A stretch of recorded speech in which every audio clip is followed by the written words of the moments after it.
Bonjour à tous et à toutes, c'est Xeleco et bienvenue pour cette nouvelle vidéo aujourd'hui pour parler Formule 1, toujours avec le Grand Prix d'Australie, mais cette fois-ci avec la notation des pilotes pour la partie course. Je rappelle que la notation va entre 0 et 10, et aujourd'hui ça va réellement entre 0 et 10. Si ma voix est un petit peu bizarre ou si je bafouille, c'est normal, je sors du dentiste. J'ai encore un peu la sensation de joue enflée et la langue endormie et je risque un petit peu zozoter. Voilà, on va commencer, je vais vous mettre ça sur le côté, comme ça va être un petit peu plus simple et plus clair, surtout pour vous. Voilà, on va cacher tout ça. Donc, vous avez les notes de qualification, mais si vous voulez tout le blabla et le détail concernant ces notes, je vous invite à aller voir ma vidéo précédente. Alors, au niveau du classement, vous avez donc Leclerc, Perez et Russell qui complètent le podium. Derrière, Hamilton, Norris, Ricciardo, Ocon, Bottas, Gasly, Albon, Guan Yu, Stroll, Schumacher, Magnussen, Tsunoda, Latifi, Alonso, Verstappen, Vettel et Sainz. 3 abandons sur ce circuit. On va commencer par Carlos Sainz. Vous savez que ceux qui abandonnent, je leur mets souvent des petits zéros, mais ça va pas être le cas de Sainz. Je lui mets un 1. Pourquoi ? Parce que au moins il coûte pas trop à son écurie. Je veux dire, la voiture elle est dans le bac à gravier, il la récupère, il n'y a pas trop de dégâts à réparer. C'est pas comme les accidents d'Aston Martin. D'ailleurs, l'accident de Vettel, c'est un zéro pointé. Hein. Il se plante tout seul en plus. Que dire ? Je le répète, je l'ai répété en qualification, Aston Martin a réellement besoin de cet argent pour le développement de la voiture, parce qu'ils sont derniers avec Williams. Et en ce moment, ils font que de réparer la bagnole, soit parce qu'elle claque tout seul, soit parce qu'ils arrêtent pas de faire des conneries. Et j'avoue, j'ai vu la vidéo de la voiture qui tourne tout seul sur la voiture de Lance Stroll, où le volant d'un seul coup, il se met à tourner tout seul sans raison. C'est chaud, hein. Il faut vraiment qu'il la développe, qu'il corrige, ça n'a pas l'air facile à conduire, mais ce sont des pilotes pros et c'est leur job. Donc c'est pas cool pour Vettel, hein. C'est un très très mauvais retour, un très mauvais week-end de retour pour le pauvre Sebastian Vettel. On espère que ce sera mieux dans le futur. Et en même temps, je vois pas comment ça pourrait être pire de se cracher et d'abandonner à chaque séance d'essai, à quasiment pas pouvoir faire les qualifs et à se cracher tout seul en course. Ouais, je pense que c'est le pire week-end que j'ai jamais vu pour un pilote de Formule 1. Allez, ça ira mieux la prochaine fois.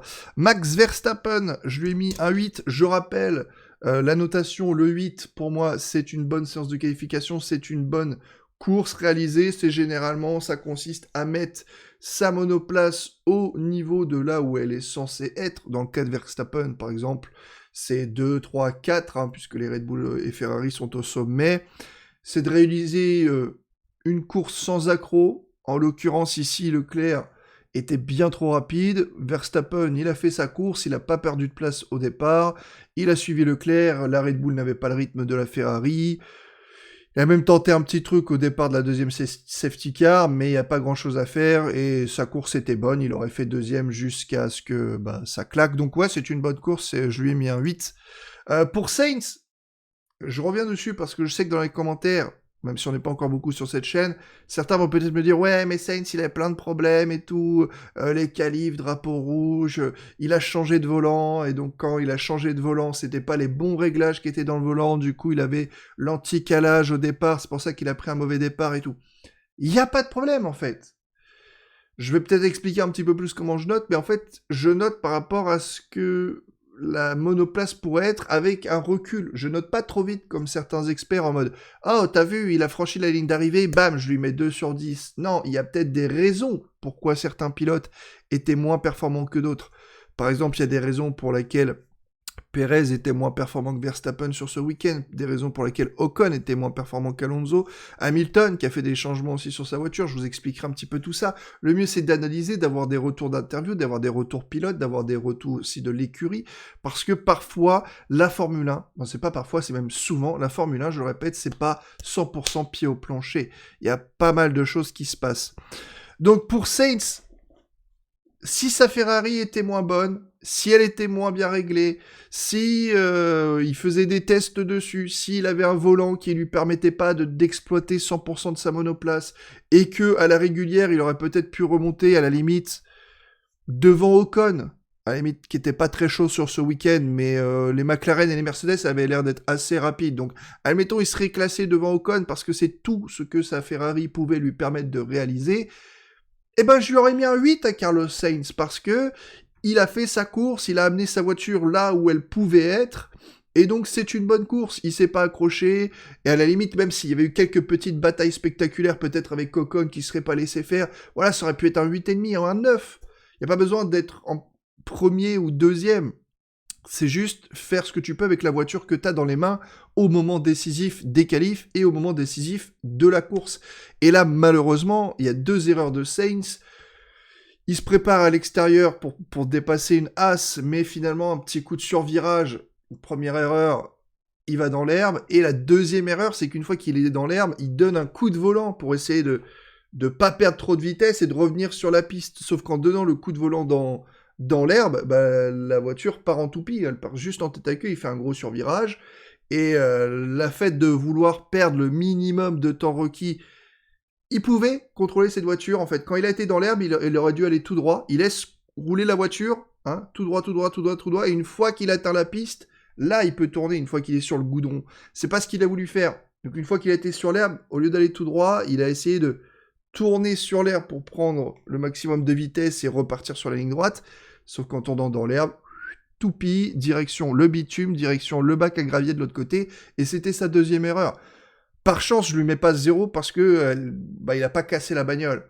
Mais ça reste absolument mauvais, quoi. Peu importe ce que t'as dans les mains, on s'en fout que l'erreur vient de l'ingénieur, on s'en fout que l'erreur vient du mécano qui n'a pas bien réglé son volant. Oui, ça c'est des excuses qui expliquent la contre-performance, mais l'erreur de pilotage, c'est le pilote. Donc voilà, j'espère que certains me comprennent un petit peu mieux au fur et à mesure qu'on parlera un petit peu de tout ça. Alonso et Magnussen, je les noterai un petit peu plus tard parce que vous allez voir que ça va être un petit peu difficile pour certains d'entre vous à avaler. Il y a pas mal de mauvaises notes, mine de rien, notamment Latifi, auquel j'ai mis un 2. Bon, c'est mauvais, il est pas dans le rythme, il est loin, que ce soit sur le premier relais, le deuxième relais. Et en plus, quand tu vois qu'Albon arrive à signer une prestation comme ça, en restant dans la mêlée, avec un rythme plutôt assez incroyable sur la deuxième partie, bon, bah là, Latifi, faut se sortir les doigts en qualif, faut se sortir les doigts en course, c'est moche, quoi. C'est même pas comme si, en plus, il bataillait pour la 19e place, en soi. C'est que, non, il est dernier, et il arrive même pas à batailler avec celui qui est devant lui. C'est genre, il est loin de tout le monde. Tsunoda, un bon départ, petit dépassement, bon, Sainz on le compte pas, mais quand même petit dépassement au virage 2 sur Bottas, il prend un bon envol, devant lui il y a quoi? Il y a Gasly qui est sous pression d'Alonso, et lui il est derrière Alonso. Eh ben encore une fois, je suis désolé, il se fait décrocher. Gasly il est sous pression d'Alonso, mais il a un meilleur rythme. Tsunoda n'avait ni le rythme de Gasly, il les a pas suivis. Ça fait mal, perte de rythme. Derrière, au deuxième relais, il est dans la mêlée et à aucun moment, il se retrouve en position d'attaquer qui que ce soit. Là où t'as vu des As essayer de passer quelques petites attaques, on a vu les Alfa Romeo, Bottas, Gasly, on a vu Guan Yu Zhu aussi, qui a fait des petites attaques, qui est passé comme ça. Il y avait la mêlée, mais Tsunoda, on l'a jamais vu devant Latifi, il était inefficace, c'était une mauvaise session, et là, il est vraiment en dessous de Gasly, pour le coup, sans faute. Hein. Alors Magnussen, je noterai plus tard, Mick Schumacher, je lui ai mis un 5, et là, je sais encore que certains, et je suis là pour vous expliquer, parce que je suis là sur le côté analyse, certains vont dire, mais t'es fou, il était devant Magnussen, il finit devant Magnussen. Moi, je ne prends pas spécialement, c'est un des critères, mais c'est pas mon seul critère, l'ordre d'arrivée. Voilà, tu peux avoir un pilote qui fasse une course de ouf et que quelqu'un le tamponne dans le dernier virage et qu'il abandonne et qu'il finisse dernier. Pour autant, est-ce que tu vas lui mettre 0 parce qu'il est dernier? Non. Voilà, on ne peut pas. Donc c'est un critère, la position. Donc oui, c'est qualifié devant Schumacher, devant Magnussen, c'est pour ça qu'il avait même une meilleure note en qualif. Mais en course, c'est la catastrophe. C'est la catastrophe. Que ce soit pour Magnussen, qui fait des erreurs, mais Schumacher en a fait encore plus. Et c'est pas genre, oh là là, j'ai touché un petit peu l'herbe, ou j'ai frôlé un mur de trop près, j'ai perdu du temps sur un virage ou deux, mon rythme, il est un peu inconstant. Non, c'est vraiment, il est dans la mêlée, il a la bataille, boum, lock-up de pneus, il tire tout droit, Alonso passe. Il lui offre la place gratuitement. Ça, c'est le pire que tu peux faire en tant que pilote, c'est genre filer la place, quoi. Et c'est pas tout. Plus tard, on revoit la même, boum, lock-up, et je sais plus qui c'est qui passe, je crois que c'est Guan Yu Zhu. Non, c'est Magnussen qui passe, d'ailleurs son coéquipier. Son coéquipier qui était en médium, boum, il a refait la même. Lock-up, il tire tout droit, boum, Magnussen passe. C'est un peu la honte, quoi. Je veux dire, tu fais des erreurs, et ces erreurs, elles te coûtent directement 2 positions à chaque fois. C'est pas possible, en fait. Il aurait dû être beaucoup plus haut. À ce que je rappelle, il était devant Alonso, il était devant Magnussen. Magnussen, il est même passé, il a fait son run avec ses médiums, et à la fin, ses médiums, ils ont atteint le cliff, quoi. Le cliff, c'est la falaise. C'est-à-dire que là, c'est performant, et bam! Là, c'est la falaise, c'est genre, il n'y a plus de performance dans les pneus, faut rentrer au stand. Alonso et Magnussen l'ont atteint tous les deux dans le Grand Prix, et j'en parlerai un petit peu plus tard de ces deux-là. Donc là, c'est pas possible. Il a réussi à repasser Magnussen quand à la fin, avec le cliff des pneus, il perdait genre 1 seconde 5 au tour. C'était horrible de le voir souffrir comme ça. Stroll, je lui mets un 7. Alors je sais, encore une fois, il y a beaucoup de débats, mais je suis là pour vous expliquer. C'est honteux, c'est la honte de la Formule 1, il mérite pas sa place, et je suis d'accord, il y a d'autres pilotes plus jeunes, plus intéressants, plus performants, sans doute beaucoup plus constants, parce que c'est pas que Stroll n'a pas eu le niveau, il a déjà eu le niveau, mais c'est qu'il a genre le niveau, un Grand Prix sur 20, et c'est un peu chiant. Donc, voilà, en termes de pilote constant, c'est un peu la merde. Mais là, aujourd'hui, j'ai trouvé qu'il avait l'Aston Martin, c'est peut-être la voiture la plus pourrie, hein, même pire que la Williams pour le coup sur ce Grand Prix. Mais qu'est-ce qu'il en a fait, les gars? Défense agressive, oui, certes, honnête. Faut arrêter Jacques Villeneuve sur Canal+, parce que moi je regarde sur F1 TV, je regarde les on-board, je regarde aussi sur Canal+, avec les rediffs, etc., pour avoir plein de visions. Mais quand j'entends Villeneuve, genre, hey, zigzag, il zigzag, il zigzag, on va mettre un terme à ça. Non. Lance Stroll n'a pas zigzagué. Le seul moment où il a zigzagué, il a pris une pénalité pour zigzag. Mais tous les autres mouvements étaient des mouvements défensifs un peu agressifs, mais tout à fait légal. Je vous rappelle, pour ceux qui découvrent la Formule 1, un pilote a le droit de choisir sa position, et en l'occurrence, quand on le voyait de face, c'est donc de se décaler vers une position défensive pour bloquer un côté, mais après un moment, il a le droit de revenir sur la ligne pour s'ouvrir le virage. Ce qui est en l'occurrence, quand vous voyez Lance Stroll sur le côté... alors la caméra, on le voyait de face, mais admettons, il colle la piste à gauche. Ouais, il a le droit de se décaler pour bloquer. Et après, il a le droit de revenir sur l'extérieur pour s'ouvrir le virage et prendre la ligne de course classique. C'est 100% toléré, 100% légal, absolument aucun problème pour ça. Ce qu'il n'a pas le droit de faire, c'est faire son mouvement défensif, puis refaire un zig pour prendre on va dire le virage et s'ouvrir le virage avec une belle trajectoire, et là de nouveau faire un zag pour refaire un deuxième mouvement défensif, et c'est ce qu'il a fait, je crois que c'était face à Bottas, il me semble, où en gros on le voit face écran, on le voit, il se décale à gauche, pas de problème, il revient à droite pour s'ouvrir le virage, aucun problème, et là de nouveau il refait un mouvement à gauche pour bloquer Bottas qui voulait aller à l'intérieur. Ça, c'est interdit. Hein, mouvement défensif, zigzag, non. Par contre, mouvement défensif et revenir, oui, c'est toléré. Et quand j'entends Jacques Villeneuve en mode, dès qu'il voit le mec faire hop, hop, oh, zigzag, zigzag, non, c'est pas de zigzag. Tous les pilotes font ça sur tous les Grands Prix, il faut arrêter. Je veux bien qu'on crache sur Stroll, je suis le premier à cracher sur Stroll, mais faut cracher quand il y a des raisons de cracher dessus, et pas pour ah, vas-y, on va trouver n'importe quelle raison de lui taper dessus parce que c'est un mauvais élève. Non. Il avait la pire bagnole, il a retenu Gasly, Bottas, Alonso, les Haas, Tsunoda. Il a retenu tout le monde derrière lui, alors avec une bagnole horrible. Pour le coup, ouais, il a pas été simple à passer. Hein, même Alonso a râlé après, pourquoi Gasly passe pas? C'est pas simple. C'était pas simple du tout. Il prenait bien la trajectoire au dernier virage avec une bonne vitesse de pointe, bizarrement. Ouais, c'est un bon Grand Prix. Après, je peux pas lui mettre plus que ça. Il a quand même une pénalité à cause du zigzag, ce qui était pas très fair-play sur Bottas. Donc ça, c'est pas cool. Je peux pas lui mettre genre, waouh, c'était une bonne course, lui mettre un 8.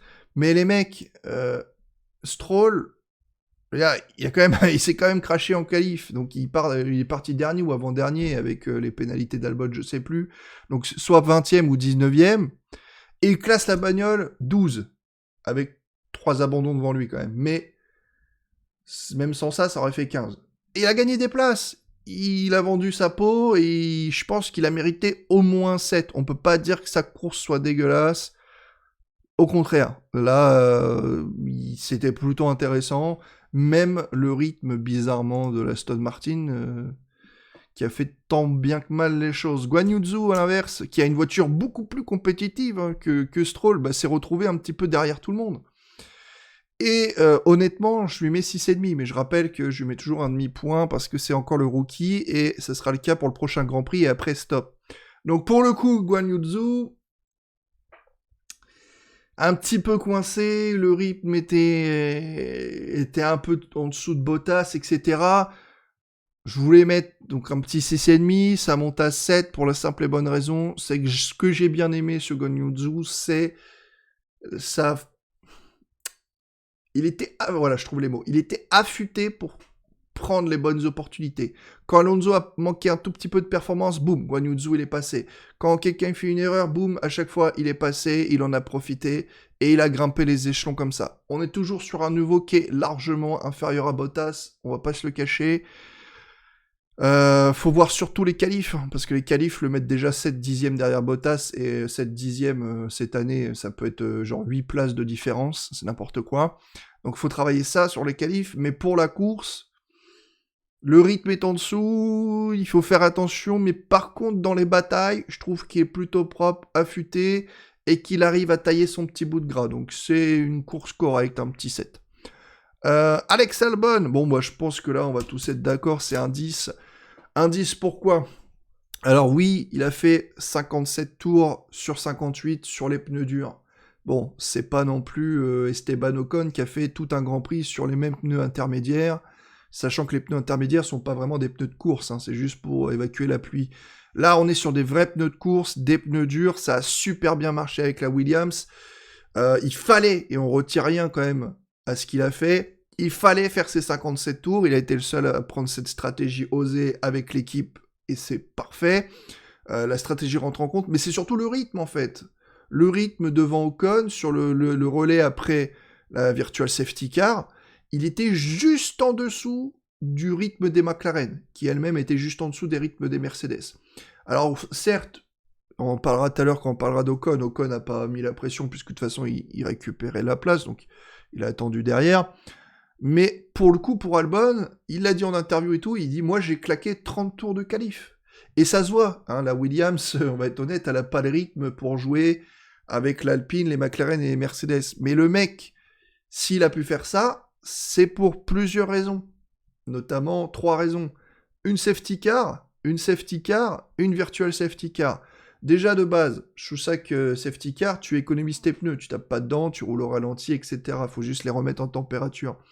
Mais c'est surtout l'économie de pneus, mais l'économie d'essence qui est très important. Les pilotes ne peuvent pas être à 100% pied au plancher tout le temps, sinon ils n'ont plus d'essence avant la ligne d'arrivée.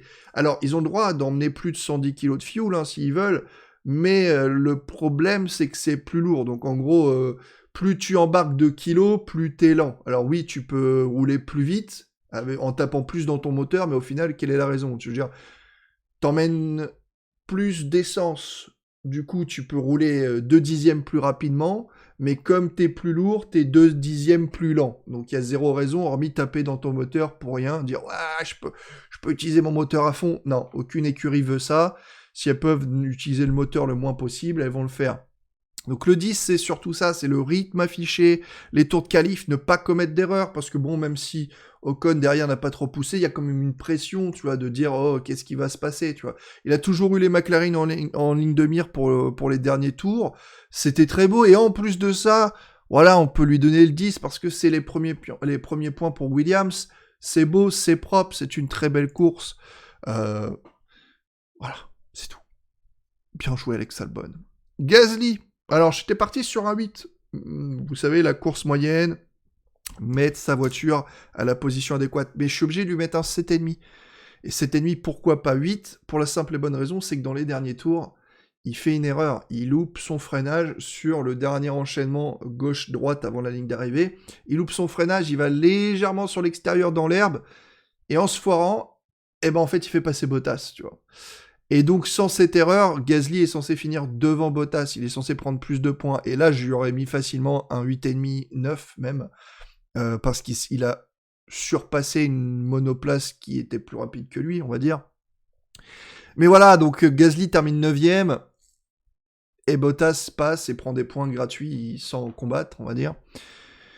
Donc, c'est dommage pour cette erreur, mais c'est constant, hein, Gasly, je crois, là. C'est peut-être l'un des pilotes des plus constants en termes de début de saison, en rapport avec la monoplace qu'il a, ouais, ce que je vois. 7, 8, 8, 8, 8, 8, 7,5, ouais, Gasly, il envoie du lourd. Ça passe pas trop la caméra, parce que c'est pas clinquant, il pète pas l'écran, il fait pas de trucs de fou, mais son AlphaTauri lui permet pas cette année pour l'instant, peut-être ça va changer avec l'amélioration d'Imola, mais en tout cas, bah, si sa voiture elle peut faire 12e, il la mettra 12e, et c'est ce qu'on demande à un pilote, c'est de pouvoir mettre sa voiture où il peut. Donc là, je suis désolé, petite erreur de pilotage qui ne peut pas me permettre de lui attribuer le 8, parce que ça lui coûte directement une position, mais par contre, premier relais très solide, il a tenu la pression d'Alonso, et il a surtout bien tenu ses pneus, dont on parlera un peu tout à l'heure, ses pneus médiums, meilleur rythme que Tsunoda, voilà, c'est bien, hein, c'est cool. Bottas, alors ça me fait kiffer, parce que hier je vous ai fait la vidéo où j'ai dit Bottas, pour moi il y avait plus que ça, et aujourd'hui, il y a 2 heures avant que je vous fasse cette vidéo-là, il y a eu un article de Fred Vasseur, donc le gérant d'Alfa Romeo, qui a dit on a fourré une autre Q2. Là-bas, c'était la Q3. On va pas revenir le dessus. Et je vous ai dit, je vous ai montré avec les statistiques et les temps que Bottas devait faire au moins un genre de top 8, top 9, en plus avec Sainz qui s'est foiré. Et ça l'a mis en difficulté pour la course. Néanmoins, pour la course, bah, il a été plutôt solide. Il a été présent là où il fallait. Il y a juste Stroll qui l'a poussé un petit peu hors de piste, j'ai envie de dire, mais il n'a pas pris de pénalité. Donc, on va dire que c'était une attaque musclée où il s'était un petit peu endormi au volant. Après, malgré tout, il a attendu que Gasly, du coup, bah, il a perdu la place sur Gasly. Gasly a buté sur Stroll pendant un bon paquet de tours. Mais finalement, quand Gasly est passé, Bottas est passé quelques tours après. Et puis, il récupère la place derrière Gasly. Donc, bon, bah, ça a été une course plutôt solide parce que si on prend en compte l'Alfa Romeo, là, je pense que c'était à peu près son niveau. Il y avait clairement Ferrari, Red Bull, puis Mercedes, puis McLaren, puis Alpine, puis pour moi, Alfa Romeo était derrière, puis AlphaTauri. Donc, voir Bottas devant Gasly, ça me choque pas, mais on va dire que voilà, il n'a pas fait d'erreur de pilotage qui a coûté une position bêtement, quoi. Celle de Stroll est un peu litigieuse, donc on va dire que c'est une bonne course de Bottas. Mais faudra mieux gérer les qualifs pour pas se retrouver en difficulté comme ça. Passons à Ocon maintenant. Ocon, je lui ai mis un 7,5. 7,5 pourquoi? Alors, ici, je sais que certains vont dire pourquoi tu lui mets pas 8 alors que d'habitude tu dis toujours un pilote qui met sa monoplace là où elle est censée être, et c'est le cas d'Ocon, hein, c'est le cas d'Ocon. Il est parti en 8e position, il finit en 7e position parce qu'il y a Verstappen qui abandonne devant lui. Donc en soi, il a amené sa voiture et le niveau de sa voiture à ce moment-là avec ses réglages qui étaient différents d'Alonso. Petite parenthèse pour ceux qui ne savent pas. Alpine a besoin d'une session de développement. Et il y avait 3 pilotes prépondérants qui avaient des surcharges de voiture et des setups chelous. Hamilton avait une surcharge voiture, Perez avait des réglages différents de Verstappen et Ocon avait des réglages différents d'Alonso. Voilà. Donc quand je dis des réglages différents, c'est-à-dire qu'ils ont mis des pièces pour les tester, modifier les réglages. Vendredi, Ocon était tout à fait dans les temps d'Alonso sans aucun problème. Par contre, vendredi soir, Alpine a décidé, bah écoutez, nous, il faut savoir sur quoi développer la voiture, et il faut chercher 2 axes de développement. Est-ce qu'on va plutôt développer par là, ou encore par là? Donc ils ont décidé, sur la voiture d'Ocon, de faire les ingénieurs, et de lui modifier la bagnole.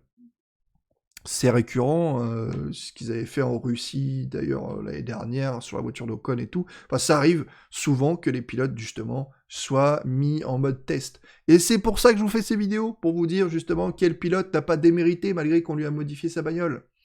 Donc, du coup, essai numéro 3, on modifie clairement la voiture d'Ocon. Ocon dit, non, ça marche pas, les réglages sont pas bons, j'aime pas, je suis pas confortable avec.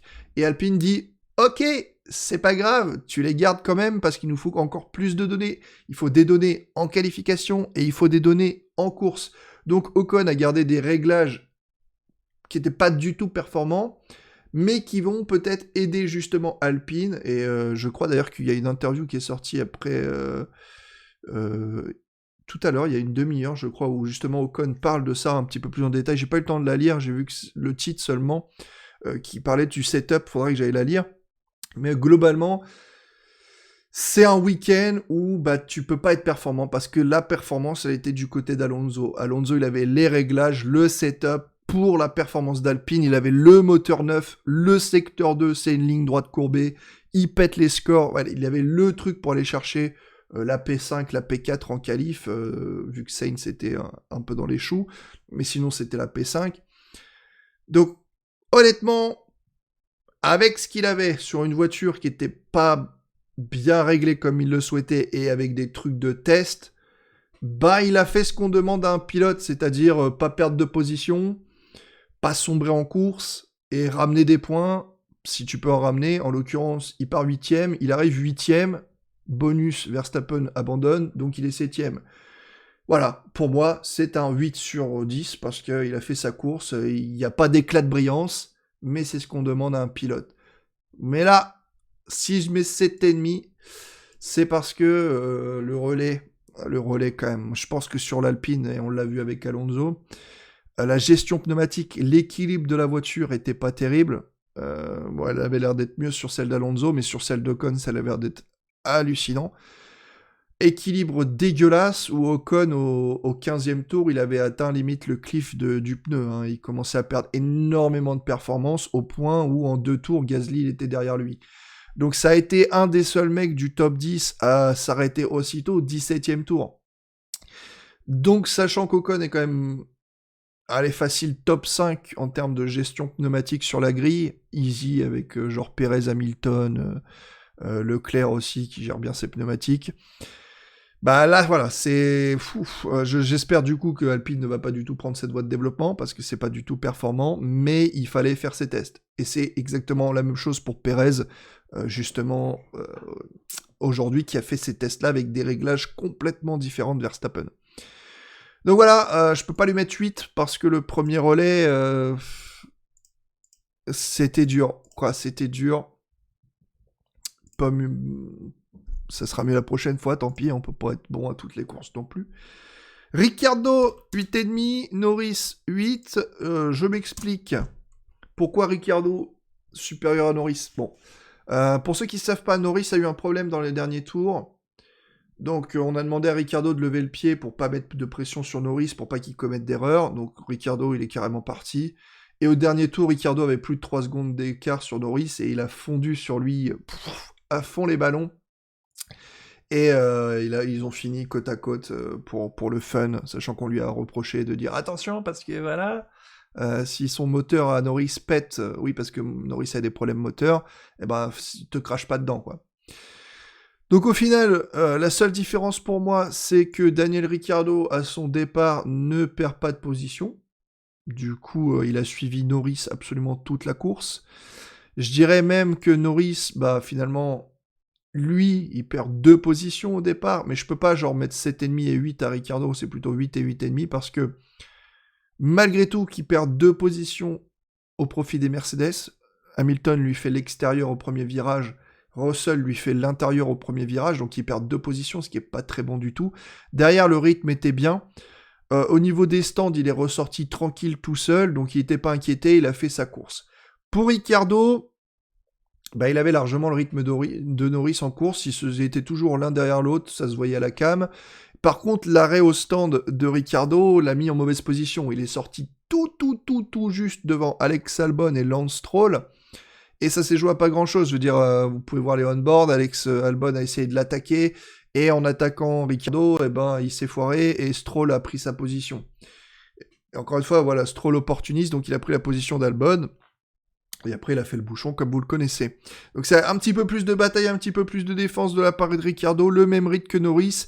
Et honnêtement, si McLaren n'avait pas demandé à figer les positions, pour tous les fans australiens, vous inquiétez pas, votre chouchou australien, il aurait fini devant Norris à la loyale, puisque la voiture de Norris avait un problème, donc il perdait énormément de rythme. Mais fair play, ils ont figé les positions comme ils ont figé les positions à Monza l'année dernière. Donc cette fois-ci, Norris finit devant. Bonne course de Norris, bonne course de Ricciardo, 8,5. Impeccable. Hamilton, 8,5, le meilleur pilote Mercedes sur cette course. Superbe envol. Hamilton, il passe Norris, il passe Perez, il gagne 2 positions au départ. Russell derrière il suit, il passe seulement Norris, il se cale derrière Hamilton, donc les 2 pilotes Mercedes font un bon départ, Hamilton en fait un très bon, il prend une Red Bull et il la conserve derrière lui pas mal de temps, honnêtement. Donc ça c'était plutôt propre en affichant un bon rythme. Une fois que la Red Bull passe, Hamilton lève le pied pour un petit peu refroidir sa voiture, et là j'ai trouvé qu'il y avait une très bonne intelligence de Russell contrairement à Alonso à Jeddah. C'est-à-dire que quand Ocon a laissé passer Russell, parce que de toute façon, il n'aurait jamais le rythme pour le tenir, et qu'il a levé le pied... Alors ça, je vous explique tout dans ma vidéo Alonso versus Ocon, mais elle est bloquée dans le monde entier, parce que j'utilise des images de la F1. Donc je suis désolé. Hein. Mais entre guillemets, quand Ocon laisse passer Russell, et qu'il lève le pied pour refroidir sa voiture, Bottas met la pression à Alonso, et Alonso se retrouve dans le DRS d'Ocon, et lui, il se dit « Allez, je vais attaquer Ocon ». Et après, on sait ce que ça a donné sur Jeddah, où les 2 pilotes alpines se sont battus pas mal de temps. Là, au moment où Hamilton se fait dépasser par la Red Bull, parce que de toute façon, il pourrait jamais la retenir, il n'a pas le rythme. Après, il a quand même boosté un petit peu pas mal pour la retenir. Donc quand il lève le pied pour refroidir sa voiture, là, j'ai vraiment aimé l'intelligence de Russell. Il n'a pas attaqué Hamilton. Il y a même des moments où il n'a pas activé son DRS. Il a juste contrôlé les 2 McLaren. Donc ça, c'est très impressionnant pour moi. C'est des trucs dont on parle pas assez via les commentateurs. Il a bien géré. Il n'a pas mis plus de pression que nécessaire sur Hamilton. Il l'a suivi pendant 2-3 tours, le temps qu'Hamilton refroidisse. Et après, 3 tours, hop, vous avez vu qu'Hamilton a repris l'écart sur Russell. Donc voilà, Russell n'a pas fait il n'a pas fait son Alonso en mode je vais absolument dépasser Hamilton, ça y est, maintenant qu'il est obligé de refroidir sa voiture, c'est moi qui vais l'attaquer, et bam, ça part en bataille de Mercedes comme à Jeddah. Ça aurait pas été très intelligent parce que les 2 McLaren derrière en auraient peut-être profité. Donc je trouve qu'il y avait une très belle gestion d'équipe dans le mental de Russell qui est pas bien transcrit à la télé, mais je trouve que c'était très propre. Et de plus, après Hamilton, du coup, une fois qu'il a refroidi, il a repris l'écart sur Russell. Hamilton était plus rapide que Russell en termes de rythme de course. Le plus chanceux de 2 a été Russell. Hamilton s'arrête, la safety car tombe, Russell s'arrête. Du coup, il passe devant gratuitement. Et ainsi va la vie. C'est Russell qui a le premier podium chez Mercedes. Son 2e, mais on va dire que celui de Spa, voilà. Donc... très belle course des pilotes Mercedes. Tous les 2 gagnent des places au départ. Ouais. Alors oui, petite anecdote. Hamilton, et c'est là que c'est encore un petit peu plus intéressant, et c'est pour ça qu'il a encore une raison d'être devant en termes de points. Hamilton a utilisé des capteurs supplémentaires sur sa voiture. Si vous regardez le Grand Prix, parfois vous allez voir un faisceau lumineux rouge sous sa monoplace. Donc on a monté des capteurs sous le fond plat d'Hamilton qui mesure la distance justement de l'approche du sol en fonction de là où il est sur le secteur. Généralement ça s'utilise dans les essais libres, ça, par les écuries pour voir un petit peu le marsouinage. Seulement ils ont carrément utilisé ça dans la course, histoire d'avoir des données temps réel avec un rythme de course, avec une essence remplie, etc. Donc avoir plus de données. Donc ça, les capteurs-là sont estimés à peu près à 1,5 kg, 2 kg. Donc Hamilton avait ces capteurs-là, donc sa voiture était plus lourde que celle de Russell. Je crois que 2 kg, c'est à peu près 1/10 au tour, il me semble. Donc pas mal, avec une voiture qui était 1/10 plus lent, au final, il était 1/10 plus rapide que Russell, avec des temps très similaires aussi, finalement. Et puis après, Russell a essayé de défendre un peu sur Perez. Par contre, quand on lui a dit de conserver ses pneus, là, il n'y avait plus Hamilton en ligne de mire, donc je pense qu'il voulait vraiment rester devant. Il a eu l'intelligence de ne pas attaquer Hamilton parce que le résultat d'équipe était excellent. Mais une fois qu'il était devant Hamilton, par contre, il avait cet ego qu'on aime chez un pilote de dire « Ouais, mais je suis quand même devant, je veux rester devant et je veux faire le meilleur résultat possible, tu vois. » Et Hamilton, bien sûr, il s'est rapproché de Russell, et puis finalement, il nous a dit un petit « Ah les gars, vous m'avez mis dans une mauvaise position avec tous ces capteurs. » Ça faisait surchauffer sa bagnole, donc il a levé le pied. Ça sert à rien. Encore une fois, je répète, l'intelligence de course d'un pilote, Ça sert à rien de taper, de mettre une pression de ouf à Russell pour qu'il fasse une erreur, etc. Ça sert à rien de taper dans ton moteur alors que tu surchauffes. Ça sert à rien d'essayer de taper dans tous les composants de ta bagnole. De toute façon, t'as de la marge avec ceux qui te suivent, t'es tranquille, bah je veux dire, roule à un rythme plus lent et puis ramène la voiture à la maison. C'est exactement ce qu'a fait Ocon, hein. Tout le monde va te dire sur les réseaux sociaux, Ocon il est trop nul comparé à Alonso, il a même pas été capable de dépasser Albon pendant 25 tours avec des pneus usés. Pourquoi faire? Pourquoi faire? On en reviendra sur le cas Alonso. On va passer à Perez. Perez, je lui ai mis un petit 7,5. 7,5 pourquoi? Alors, Verstappen, j'ai mis un 8. Pour moi, Perez mérite un petit peu moins, même s'il avait un setup pas très avantageux, on va dire ça, parce qu'il avait un setup différent pour justement tester les voies de développement pour Red Bull. Donc la même chose que chez Alpine, sauf que là, Perez était le pilote de test. Chez Alpine, c'était Ocon, et chez Mercedes, c'était Hamilton. Donc Perez 7,5, je pense que... bon, de toute façon, il peut pas faire mieux, il met la voiture là où elle peut être, donc deuxième en l'occurrence, donc de base c'est un 8 sur 10, mais son départ, il se fait coincer avec Verstappen, il perd la position, passe à Hamilton, et derrière il se retrouve coincé derrière lui sur le premier relais. Il s'arrête au stand pour faire l'undercut sur Hamilton. Et d'ailleurs, Hamilton réalise un très bel overcut parce qu'il arrive à pousser sur ses pneus médiums, rentrer au stand et ressortir de nouveau devant Perez alors que Perez l'avait déjà passé.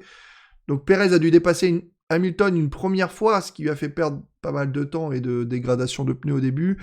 Arrêt au stand, tour de sortie, et de nouveau Hamilton était devant. Il a refallu passer Hamilton. Ah, c'est dommage, quoi. Ça, c'est un peu de l'inutile quand t'as une voiture qui a un rythme supérieur de te retrouver coincé derrière une voiture qui en a un rythme inférieur. Et puis, pour finir, Leclerc. Leclerc, c'est un 9. Je peux pas lui mettre un 10 parce que, oui, il a fait le grand chelem, donc maîtriser tous les tours de A à Z, de la pole position, plus le meilleur tour en course qu'il voulait absolument. Il a fait 26 points, c'est magnifique. Je peux pas lui mettre un 10 pour la simple et bonne raison, c'est que pour moi, 9, c'est genre vraiment tout faire à la perfection dans cette course. Et c'est ce que Charles Leclerc a fait. Avoir un 9 individuel, il était tellement plus rapide que tout le monde parce que sa Ferrari était parfaitement équilibrée.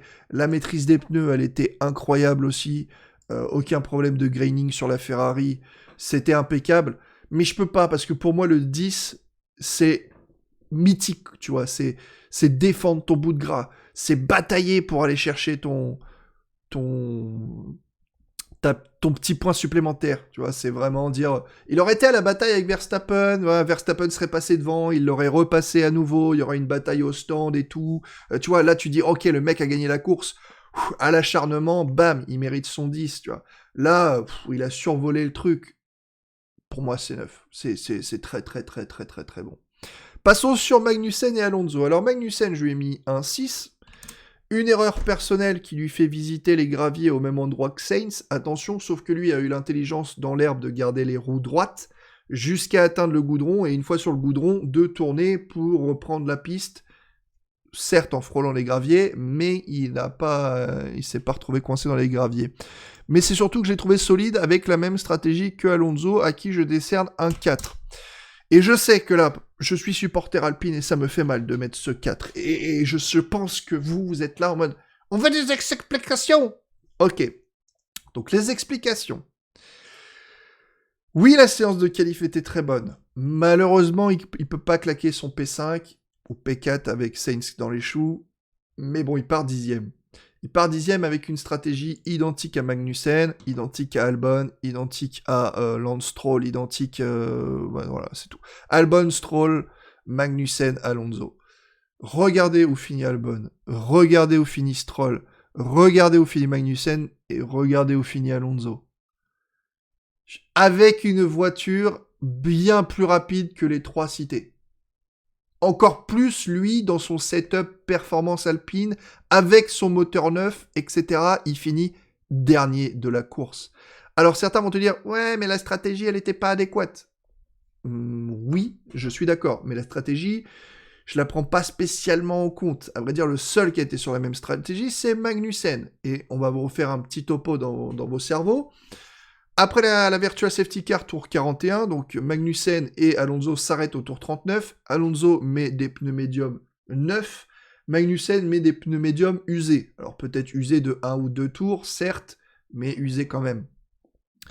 Donc là-dessus, Alonso s'arrête, Virtual Safety Car, tour 41, ça repart. Alonso ressort 13e, sachant que, je vous rappelle qu'il était derrière les Mercedes, donc il s'était fait doubler par Hamilton. Il était derrière Hamilton ou Russell, je crois que c'était Hamilton. Derrière lui, Magnussen a tenu la cadence pendant un petit moment, puis il s'est fait attaquer par les deux McLaren, Norris et Ricciardo. Donc on avait Alonso, Norris, Ricciardo, Magnussen, qui était en train de perdre un petit peu de temps parce qu'il n'était pas aussi rapide que les autres, mais qui défendait son bout de gras. Voilà, Alonso et Magnussen vont au stand, Alonso ressort 13 ou 14e, et Magnussen ressort 17e, dernier il me semble, derrière Latifi, donc oui, il était dernier. Alonso, lui, il était derrière Schumacher, donc plutôt bien positionné, on va dire ça comme ça, dans la mêlée, dans un train de DRS, mais c'était la même chose pour tout le monde, en fait. Magnussen, il dépasse Latifi, il prend sa position. Il se rapproche de Tsunoda, il dépasse Tsunoda, il prend sa position. De nouveau, il se retrouve juste derrière Guan Yu Zhou, il dépasse Guan Yu Zhou, il prend sa position. À ce moment-là, Mick Schumacher se foire. Donc Magnussen était derrière Alonso, il vient de réaliser 3 dépassements de plus. Mick Schumacher se foire, donc Alonso le dépasse facilement et se retrouve derrière Bottas. Et là, les gars, que dire? En 10 tours, allez, 9-10 tours, Alonso a complètement flingué ses pneus. En te balançant l'excuse de « oui, mais train de DRS ». Oui, c'est la même pour Magnussen, en fait. Sauf que je comprends pas, et c'est là que ça m'embête, parce que je le ressens fortement, Alonso est en train de perdre les pédales d'impatience. Tout le monde, et lui-même s'est mis en mode « ouais, j'avais P3 en qualif, je me battais pour la pole position ». Lui-même, après la course, déclare je battais Russell pour le podium. Vu que Verstappen avait abandonné, c'était facile d'avoir le podium en battant Russell. Bah, t'imagines, tu sors des déclarations comme ça, what the fuck, quoi. L'Alpine, mon gars, t'as même pas passé des mecs vachement plus lents que ça, quoi. Donc, te batailler avec des Mercedes et des McLaren, laisse tomber.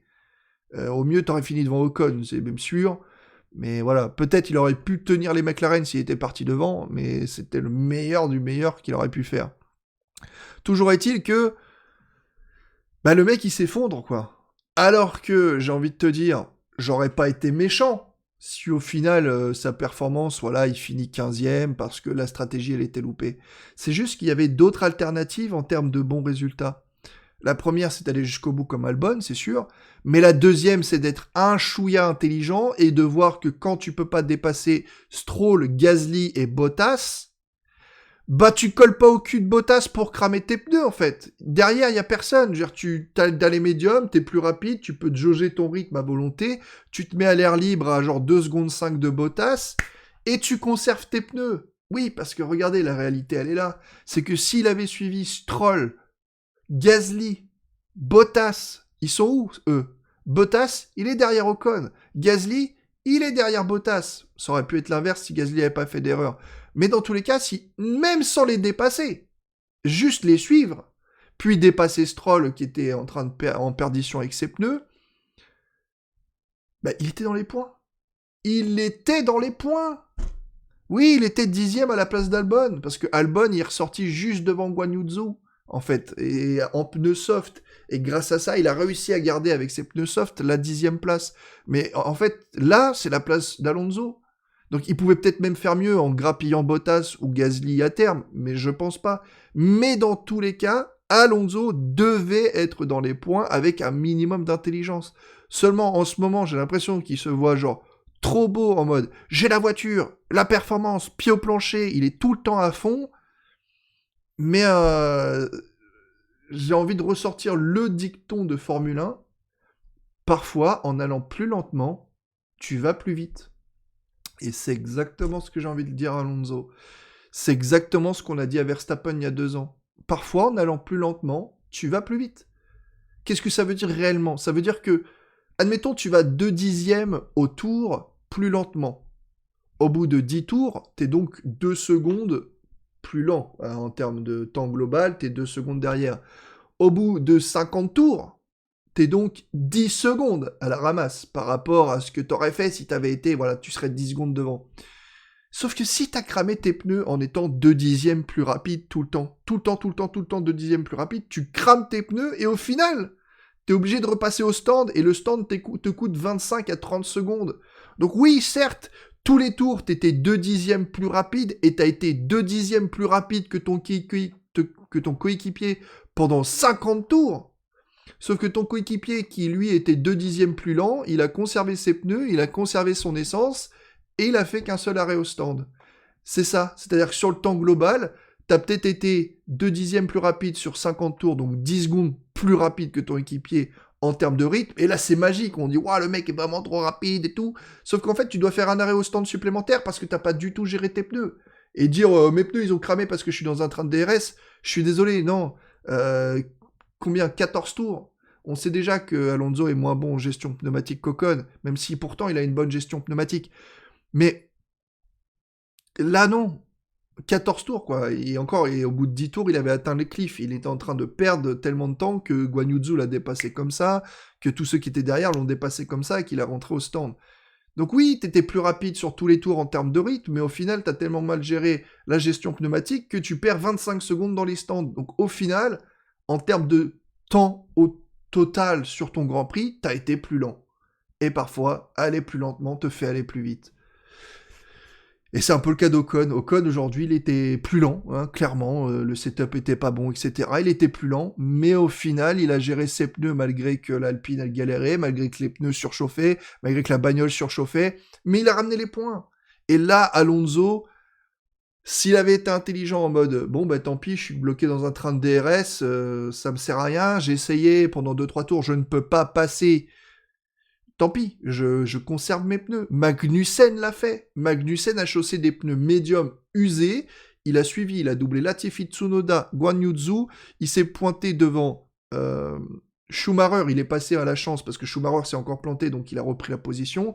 Et lui, à 2-3 tours de la fin, c'est pareil. Il a fait comme Alonso, il a perdu les performances. Et du coup, Mick Schumacher est passé aisément de nouveau devant. Mais en tout cas, voilà. Magnussen est parti derrière Alonso en qualif. Il est resté derrière lui en course, ils se sont arrêtés en même temps au stand. Donc oui, Magnussen était plus lent qu'Alonso, en rythme de course il était plus lent qu'Alonso, mais au final, sur la course totale, Magnussen a été plus rapide qu'Alonso parce qu'il n'a pas été au stand une deuxième fois. Il a conservé ses pneus. Un peu mal, mais voilà. De plus, le deuxième arrêt au stand d'Alonso, il rechausse des médiums et il essaye de prendre le meilleur tour. Mais bordel, on sait que tu kiffes Verstappen. Oui, sur Instagram, par exemple, Alonso ne suit que quel truc, il ne suit pas du tout Hamilton. Hein. Vous savez qu'ils peuvent pas trop se blairer, même si il garde la façade. Il est fan de Verstappen. Il est content pour Verstappen, etc. Mais c'est quoi le délire, en fait? D'où tu veux jouer le meilleur tour pour Leclerc? Genre, tu veux pas que Leclerc, il ait le meilleur tour pour aider Verstappen au championnat? Je ne comprends pas la raison non plus. Non, parce que là, faut en reparler. Après, il va se plaindre que sa bagnole, elle claque. Mais t'es dernier de la course, tu tentes le meilleur tour, et en plus, tu l'as pas. Mais même s'il l'avait eu, t'enlèves un point à qui? Genre, c'est même pas ton écurie, t'es même pas en comptation pour le championnat du monde. Ça t'amène absolument rien, hormis à ce qu'on parle de toi parce que t'as eu le meilleur tour. Mais par contre, t'as tapé dans ta bagnole, t'as roulé à fond, t'as utilisé le super régime de ton moteur pour faire des tours qualif à la fin. Ouais, bah en tapant dans ta bagnole et en jouant la non-sécurité, bah c'est comme ça que tu crées des problèmes sur la bagnole.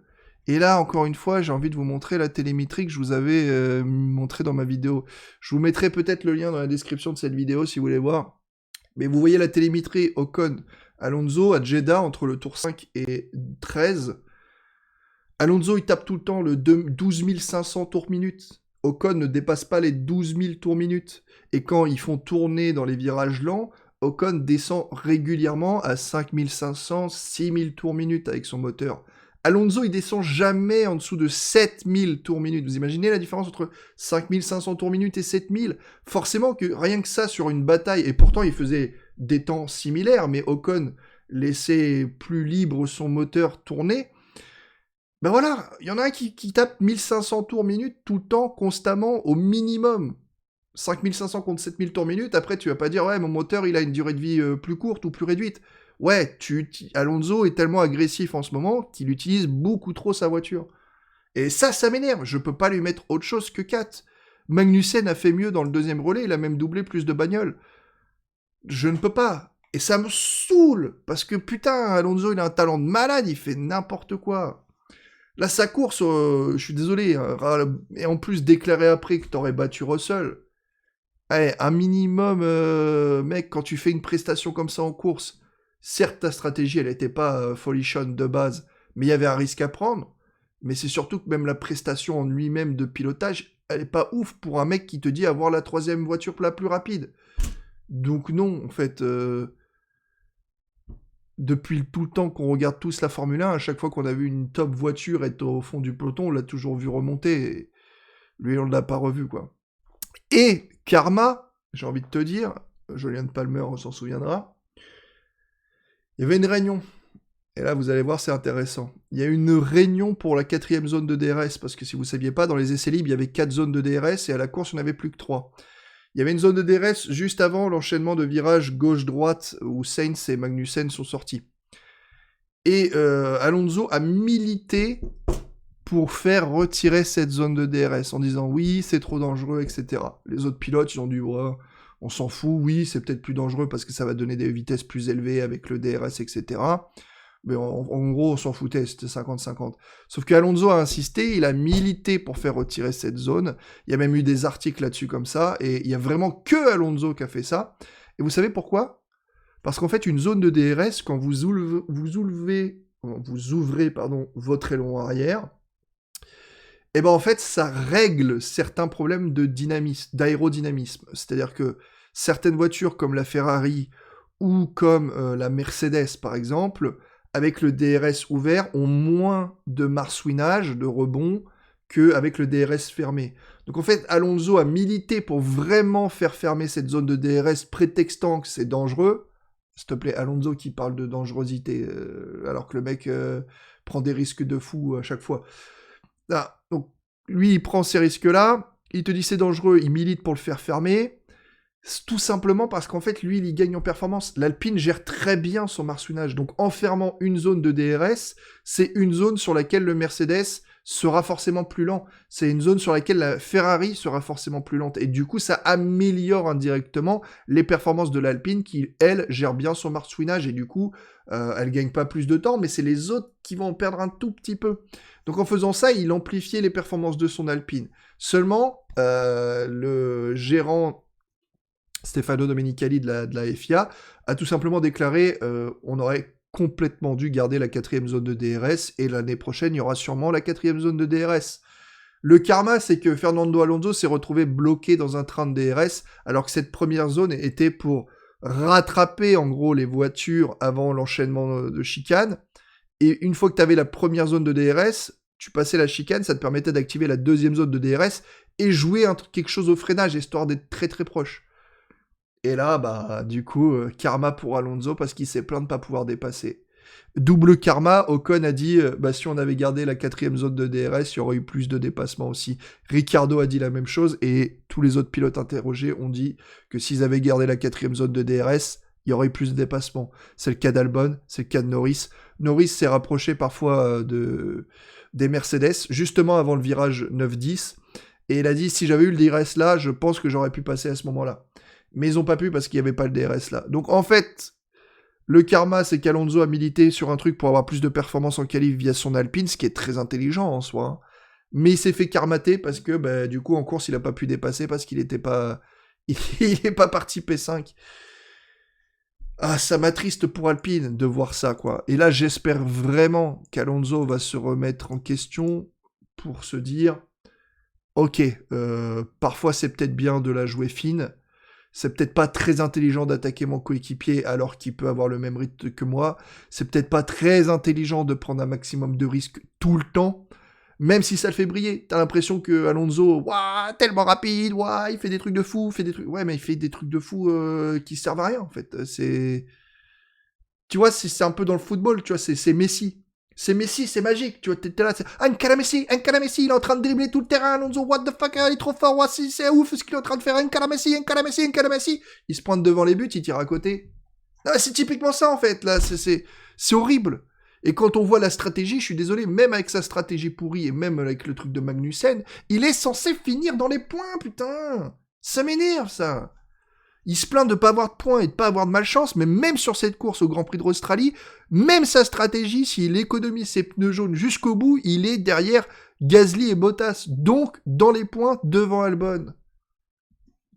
Bah, j'ai envie de dire, bien joué Albon, hein. Au moins, il a eu des points, lui. Et il s'est pas entêté. Donc voilà, au niveau de la course, ce qu'il nous donne, on va regarder vite fait, parce que là, je suis trop émotionnel quand il s'agit d'Alpine, là, ça me saoule quand les pilotes font de la merde et que tu les supportes, là. Putain, Alonso peut faire mieux que ça, et ça m'énerve. Bref, reprenons. Donc, au niveau de la course, on a donc Albon. Très bonne course devant Leclerc, que dire, c'est parfait. Hamilton, excellent. Ricciardo aussi, très bonne course. Bottas, Russell, Norris, Verstappen. C'est une bonne course, il n'y a rien à dire, tout cela. Juste un petit peu en dessous de ceux qui étaient meilleurs, on a Perez, Ocon, Gasly, Guan Yu Zhou, Lance Stroll, qui a fait ce qu'il a pu avec sa bagnole et qui a plutôt bien géré, fait le bouchon. Toujours pas au top, Magnussen, Schumacher sur ce Grand Prix, Tsunoda à la ramasse, Alonso, je suis désolé, mais tu peux pas dire que c'est tout le temps la faute des autres ou de ta malchance. Il y a des choses qui fait que l'utilisation moteur, l'utilisation des freins, enfin, on dit qu'il y a des pilotes qui sont meilleurs en gestion pneumatique parce que justement, ils les gèrent mieux. On dit qu'il y a des meilleurs pilotes qui gèrent mieux leur essence, qui gèrent mieux le lift and coast, etc. Enfin, la façon de conduire du pilote entraîne certaines choses dans la voiture et tout le temps taper dedans, ça fait jamais du bien. Latifi, faut dire au revoir là, hein, c'est pas possible. Soit faut sortir les doigts, soit faut changer de pilote à la mi-saison. Sainz, bon bah c'est un Grand Prix, un week-end complètement à côté. Maintenant, en note du Grand Prix global, donc qualification et course. On a donc Charles Leclerc devant Lando Norris, qui nous a fait une très belle prestation avec sa P4 en qualif et qui a converti ce qu'il a pu derrière les Mercedes, qui ramène un bon paquet de points au final, puisque ça a fait passer aussi McLaren. Je crois qu'il a marqué 16 points au final depuis le début de la saison, avec une voiture qui n'était pas tout le temps performante, mais c'est un peu comme Ocon, quoi. C'est-à-dire que la voiture n'est pas spécialement performante, mais ben, il est toujours placé pour être utile et ramener des points, et c'est ce qu'on demande. Donc voilà. Hamilton aussi, qui était bon sur ce Grand Prix avec Verstappen, Ricciardo, Russell. Tous ceux qui ont au-dessus de 14, c'est globalement un Grand Prix tout à fait correct. Perez, Gasly, voilà, Gasly qui a fait deux bonnes qualifs devant Bottas. Ocon qui a chuté sur ce Grand Prix, c'était pas la joie, c'était pas folie, c'était moyen. Albon, Alonso, voilà, qui est pas spécialement derrière Ocon, qui pourtant a ramené des points, lui, hein, mais bon, la séance qualif était quand même suffisamment incroyable en termes de rythme pour tenter quelque chose. Guan Yu Zhou, c'est moyen plus, Schumacher, Tsunoda, Magnussen, c'est vraiment moyen. Derrière Stroll, c'est quand même pas terrible. Sainz, mauvais Grand Prix, Vettel, mauvais week-end, et Latifi, c'est horrible. Vous avez vu que j'ai rajouté une colonne, la moyenne des notes, on peut regarder le total depuis. Donc on a Leclerc qui est impérial depuis ce début de saison, incroyable. Verstappen qui fait toujours le taf, deuxième partout, avec déjà aussi une victoire. Norris, bah c'est comme je disais justement avec Ocon, sa voiture est pas spécialement performante, mais si tu sais que sa voiture peut être 12e, bah le mec il sera 12e, et en soi c'est ce qu'on demande à un pilote, c'est d'être constamment présent. C'est le cas de Perez aussi, il a été présent, il a même fait une pole position, il est dans les bons coups, là il a encore fait deuxième, il a du rythme par rapport à l'année dernière. Ocon aussi, très bon début de saison, je crois que c'est son meilleur début de saison. Il est là, il est présent, c'est peut-être pas performant, c'est peut-être pas éclatant, ça passe pas devant à la télé, vous le voyez pas spécialement, mais il est présent, il marque les points. Je pense que Alpine préfère ça, tu vois, plutôt que de voir un pilote 2 secondes plus rapide dans le mur. Gasly, excellent début de saison, pour ma part également, je trouve, il n'y a rien à dire, son AlphaTauri est pas spécialement performante, mais il fait le taf, s'il peut se qualifier 12e, il sera 12e, s'il peut finir la course dans les points, il prend les points, c'est ce qu'on demande. Bottas également la même chose, attention, peut-être un peu plus de précision dans les batailles roue contre roue. Magnussen, bon début de saison, un peu plus de mal sur ce Grand Prix. On a Hamilton, Alonso et Russell qui sont au coude à coude avec Albon qui fait un excellent début de saison avec Williams, hein, c'est incroyable. Donc voilà, ces 4 pilotes aussi des bons débuts, et jusqu'à Guan Yu. Ricciardo qui est un peu en dessous malheureusement en termes de comparaison avec Norris, c'est toujours un peu derrière, mais c'est encourageant parce que là, j'ai l'impression que ça y est, en qualif, c'est pas spécialement des raclés à plus de 5 dixièmes. Et en course, surtout en course, ils ont toujours à peu près un rythme similaire. Donc ça, c'est encourageant. Il va juste falloir bosser les qualifs. Saints, bah, du coup, qui est complètement chuté. Ocon a aussi dans ce classement qui a chuté. On a qui d'autre? Alonso qui a chuté aussi un petit peu ici.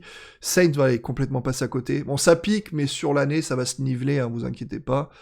Stroll, bah, c'est quand même pas terrible. Schumacher, il y a moyen de faire beaucoup mieux avec sa monoplace. Tsunoda, il y a moyen de faire mieux avec sa monoplace. Latifi, c'est dans les choux. Et pour le premier week-end de Vettel, c'est quand même pas terrible. Je vous ai mis aussi les moyennes pour ceux qui veulent. Ça change pas des masses. Même si pour Latifi, il faut diviser par 3. Pour Vettel, il n'y a qu'un seul Grand Prix, un seul week-end. Et pour Tsunoda, il faut diviser par 2. Ouais, c'est bon, j'ai bien divisé par 2. Donc là, on a les moyennes. Encore une fois, donc tous ceux qui sont au-dessus de 14, c'est quand même pas mal. C'est déjà les bons pilotes.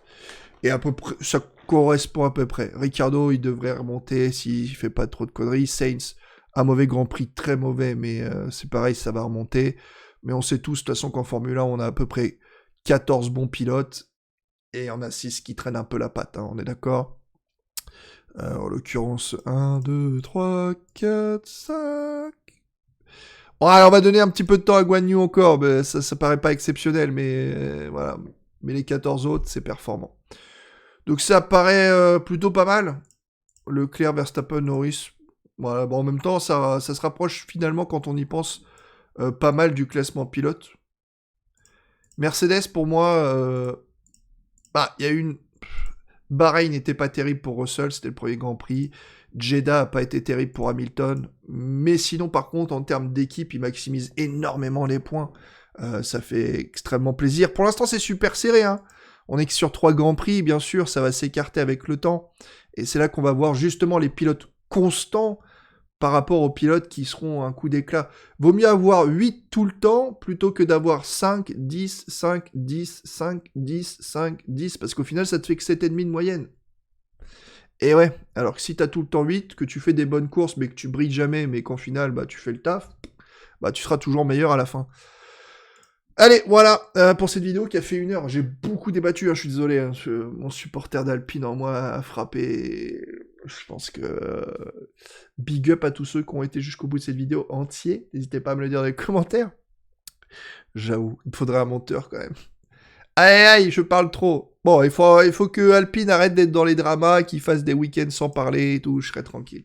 Allez, ciao tout le monde, à la prochaine, portez-vous bien et prenez soin de vous, bye bye.